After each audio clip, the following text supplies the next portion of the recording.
шизофрэнічнае мысленне.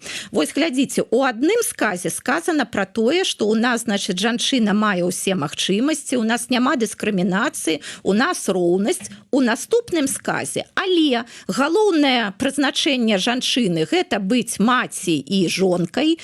Жанчыны павінны заставацца жанчынамі, і вось, напрыклад, там у, значит, гэтай мілітары сферы, у вайсковай сферы, там у нас кіраўнікі мужчыны, але гэта правільна. Не трэба на, значит, плечы жанчын вось гэта перакладваць.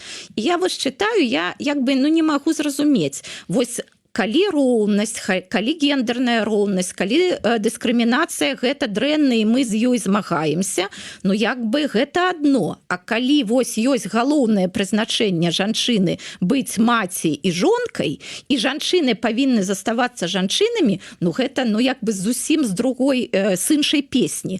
Так ты, што называецца, выбер іх. Ну які, як бы, якая у дзяржавы праграма, падыход, якія каштоўнасці. А калі гэта ўсё разам, ну гэта вось шизофренічная карціна свету на самой справе.